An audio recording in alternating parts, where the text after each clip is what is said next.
Mga troopers, papunta kami ng boarding area. So waiting na kami sa aming flight papuntang Bicol. So let's go mga troopers. Yeah.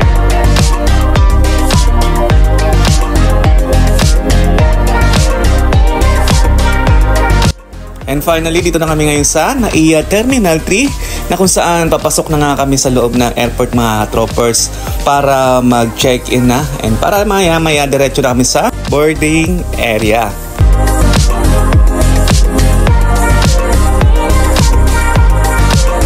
And we're done sa pag-check-in ng mga ka-troopers and papunta na kami sa boarding area at doon na kami mag-aantay ng aming flight papuntang Daraga Albay. So mamaya pang 9 AM ang aming flight. Kaya relax muna kami dito mga troopers papunta ng boarding area. So let's go mga troopers, samahan nyo kaming puntahan na ang boarding area. Let's go!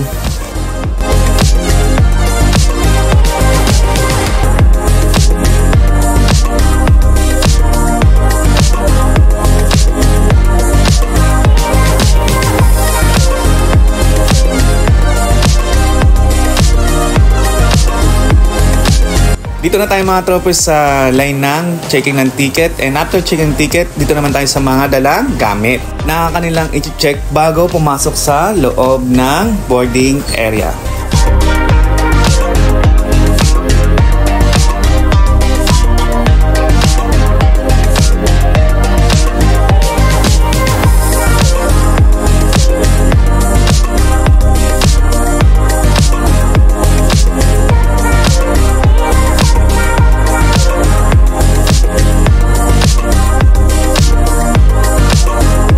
Eto na nga mga ka-troopers, waiting na nga sa aming flight papuntang Daraga Albay. At eto na nga mga ka-troopers, ay pasakay na kami sa aming shuttle bus patungong airplane na aming sasakyan. So ito na mga troopers, paupo na muna kami at pabiyahe na papuntang airplane. So ayan, ito nga pala ang sasakyan namin mga troopers ay ang Cebu Pacific. Sabi nga ni Cebu, let's fly everyone. So excited na ang lahat para makasakay dito sa airplane. So let's go mga troopers.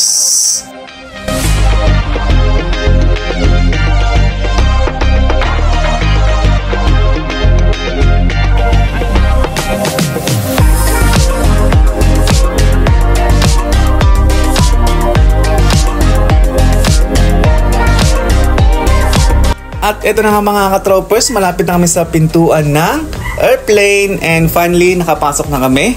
At pumili nga pala kami ng aming upuan dito mga ka-troopers sa loob ng airplane para masigurado namin na talagang mapapwestuhan namin ay nasa window area. Kasi nga kapag di tayo pumili mga ka-troopers ng upuan ay hindi natin sure kung mapupunta tayo sa window area. Para kaso nga lang kapag pumili ka ng seating mo mga troopers ay merong additional fee. At nakapwesto na nga kami sa aming upuan mga ka-troopers at waiting na lang kami sa paglipad ng aming sinasakyang eroplano. At eto na nga mga troopers, pabiyahe na tayo papuntang Daraga Albay.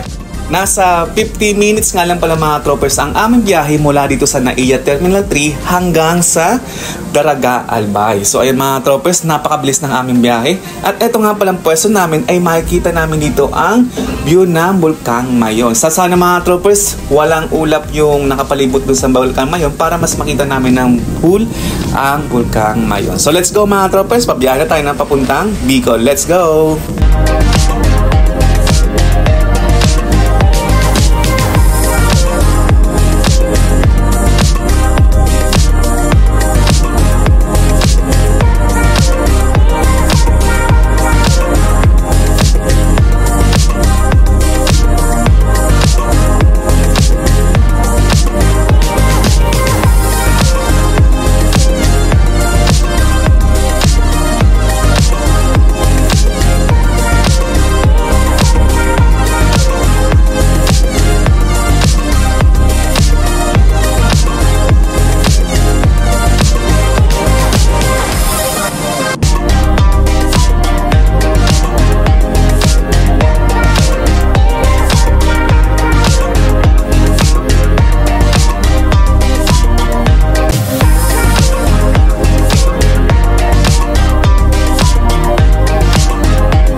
At dumating na nga tayo dito sa Daraga Albay and nag-take up ang aming sinasakyan na aeroplano dito sa Bicol International Airport. So ayan mga troopers, sad to say hindi natin nakita ang Mayon Volcano kasi natatakpan siya ng makapal na ulap. So ayan mga troopers, malapit na tayong bumaba dito sa aming sinasakyang aeroplano.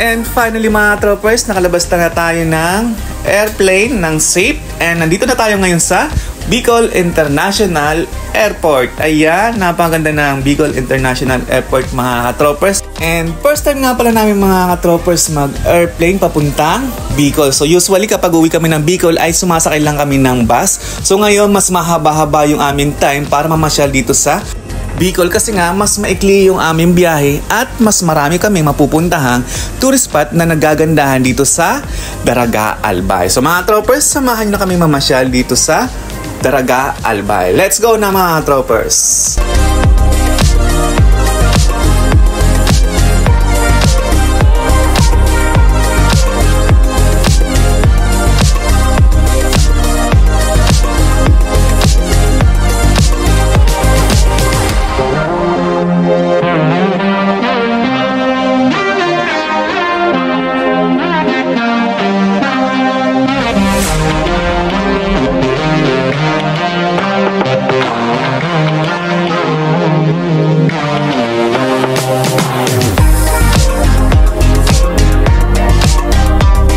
Ang isa sa tourist spot nga pala dito sa Daraga Albay ay ang Cagsawa Church mga ka-troopers. And bukod nga pala dyan, after pumunta sa Cagsawa Church ay pwede ka rin sumakay ng ATV. At pwede mo rin pala doon matikman ang chili ice cream nila mga ka-troopers. So ang dami rin pwede mong ma-experience dito sa Bicol. Kaya mga troopers, let's go na!